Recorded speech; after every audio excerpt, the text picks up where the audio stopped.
Salve galera, eu sou o Todd, tudo bem com vocês? Sejam muito bem-vindos neste sabadão para mais uma edição do Todd News. Hoje também é dia de ficar antenado em relação às últimas desse esporte maravilhoso. Vou te falar sobre o novo reforço da equipe do Cruzeiro, vou te contar também sobre os jogos de ontem da Copa do Brasil, vou falar dos planos do Barcelona para a próxima janela, Nabil Fekir na mira do Arsenal e muito mais eu vou te contar nesse vídeo, não vou te dar mais spoiler, beleza? O vídeo tá muito top, então, sem mais enrolações, solta a intro! Damn, it's gonna be a long night. Yeah. You know. I said, damn, it's gonna be a long night. Ontem pela Copa do Brasil, Manaus venceu o Jaraguá por 4-1 e garantiu a sua vaga. Santa Cruz goleou o Ipiranga do Amapá por 4-0 e é mais um que garantiu a sua vaga. Corinthians e Retrô ficaram no 1-1 e nos pênaltis o Alvinegro venceu por 5-3, avançando de fase. Pelo Campeonato Carioca, num jogão de bola, o Volta Redonda venceu o Fluminense por 3-2. E agora a Série A e a Série B aderiram também à regra que a CBF colocou inicialmente na Série A do Brasileirão, né? Pra quem não tava a par, agora essas três séries terão uma grande mudança em relação a técnicos já para a próxima edição do Campeonato Brasileiro. A regra é a seguinte, galera: um time só pode ter 2 técnicos durante toda a competição. Ou seja, se o São Paulo aí demitir o Crespo, só pode contratar mais um nome durante todo o Brasileiro. Vale também para a Série B, times da Série C também, beleza? E o técnico só pode treinar 2 equipes da mesma série. Por exemplo, Crespo tá lá no São Paulo, é demitido e é contratado pelo Fluminense. E aí ele é demitido também pelo Fluminense. Ele não pode treinar mais ninguém da Série A nesse Brasileirão, mas nada impede ele de descer pra Série B ou descer pra Série C, tá? O que você acha dessa nova regra, esse limite de técnicos? Na minha opinião, é simplesmente maravilhoso, porque o técnico vai ter mais tempo de trabalhar, o clube vai ser obrigado a dar mais um tempo, não ficar aquela pressão, perdeu, tá quase sendo demitido, não tem mais isso, tá? Por exemplo, se um clube for muito afoito e já demitiu um nome nas 5 primeiras rodadas do Brasileirão, vai ter que aguentar outro nome nas outras 33 rodadas, ou seja, se o segundo for mal, vai ter que aguentar, beleza? Eu quero sua opinião em relação a essa regra, coloquem nos comentários. E de acordo com o jornalista Jaeci do jornal Estado de Minas, o Atlético Mineiro está com uma dívida ativa de R$1 bilhão. Lembrando que em 2019 a dívida estava na casa dos 746 milhões de reais, mas com os novos empréstimos, novas contratações e novos gastos, essa dívida aumentou mais de 300 milhões, ou seja, hoje em dia já ultrapassa R$1 bilhão. O presidente Sérgio Coelho já falou que vai marcar um evento para os próximos dias que não tem data marcada ainda, beleza? A ideia dele era fazer nos dias que passaram, mas a pandemia atrapalhou bastante. Nesse evento ele vai apresentar aí os valores e também os planos para tentar fugir dessa dívida de R$1 bilhão.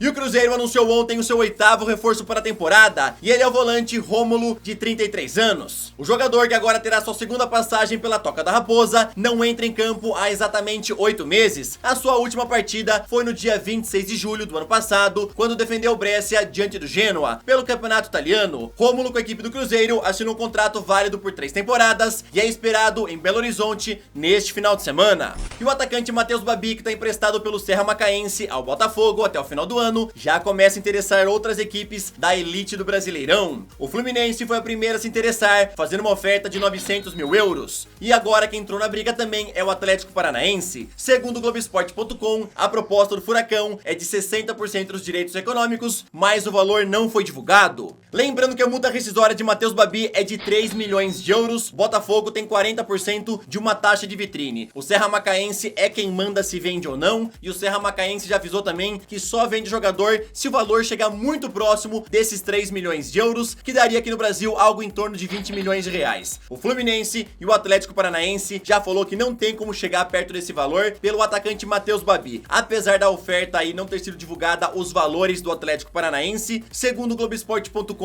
e também outros jornalistas aqui do Brasil, ela é bem superior à feita pelo Fluminense. Vamos ver agora aonde Matheus Babi vai parar, se ele vai continuar no Botafogo ou se ele vai deixar o clube.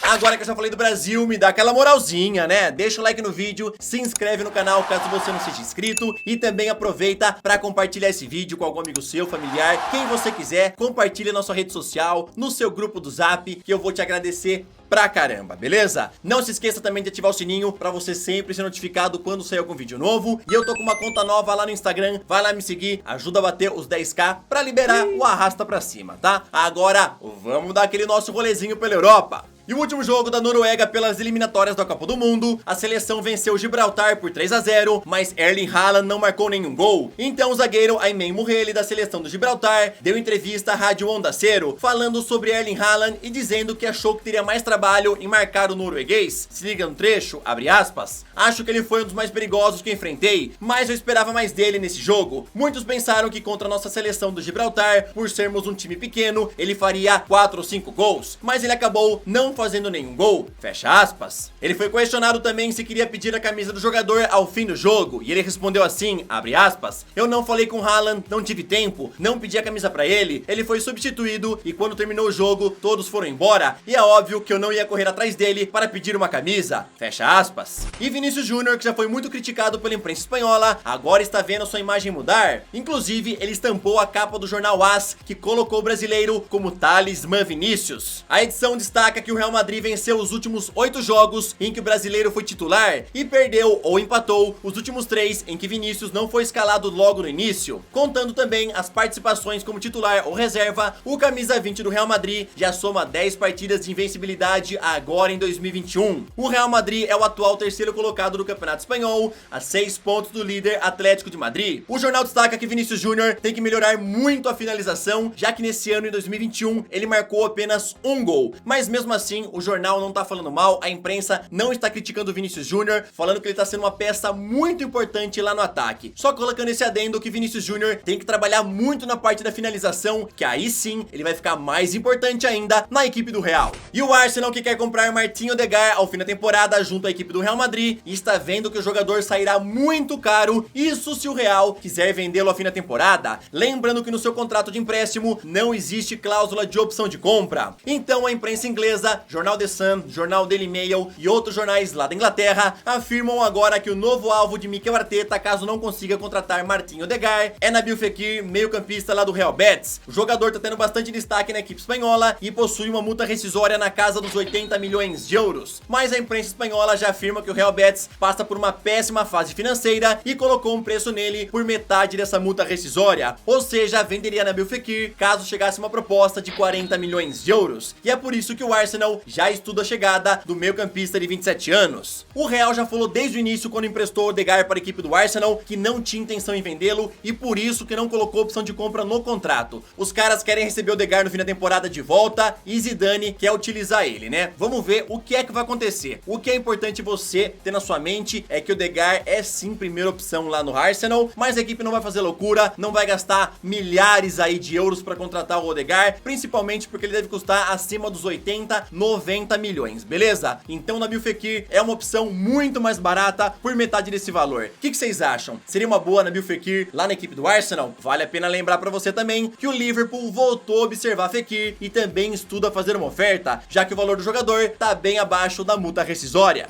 E o principal objetivo do Barcelona para a próxima janela e a próxima temporada é assegurar a manutenção do contrato de Lionel Messi, ou seja, fazer com que ele renove contrato lá na equipe catalã. Mas isso daí só deve ser decidido mais para o fim da temporada. O jornal El Confidencial lá da Espanha destaca que o time tem uma dívida de 730 milhões de euros, e isso daí vai atrapalhar bastante os valores oferecidos a Lionel Messi. Então o novo presidente Joan Laporta já tem 2 nomes que ele vai colocar à venda para tentar juntar uma graninha e ajudar nessa dívida do Barcelona, e esses nomes seriam Antoine Griezmann e também Philippe Coutinho, que devem ser vendidos a todo custo logo na próxima janela. A ideia de Joan Laporta é negociar esses 2 jogadores que não apresentaram futebol aí que era esperado quando foram contratados, e com isso conseguir fazer a manutenção das joias do clube, mantendo Ansu Fati, Pedri e também Ilaix Moriba. Não se fala o valor nem por Philippe Coutinho e nem o valor por Antoine Griezmann. O Joan Laporta acredita que nenhum dos dois mostrou o futebol que o Barcelona esperava quando foram contratados, apesar de que Griezmann tem melhorado nos últimos jogos, né? Griezmann hoje em dia vale bem mais que Philippe Coutinho, que tá bem sumido, não joga faz um bom tempo, acumula lesões e desde que chegou no Barcelona não consegue mostrar o bom futebol da época do Liverpool. Mesmo assim, o Barça não fala sobre valores também de Coutinho, tá? Vamos ver se a equipe vai conseguir vender esses 2 jogadores no fim da temporada. Juan Laporta inclusive estuda mandar Coutinho por empréstimo por algum time com opção de compra. Já Antoine Griezmann não tem condição de sair de empréstimo, quer que venda realmente, tá? Pra render uma boa grana. O que você acha dessa ideia do Laporta de vender esses dois jogadores mais experientes pra ajudar aí nas dívidas do clube e também ajudar na manutenção de Ansu Fati, Pedro, Moriba e outros jovens que subiram da categoria de base? Coloca aí nos comentários.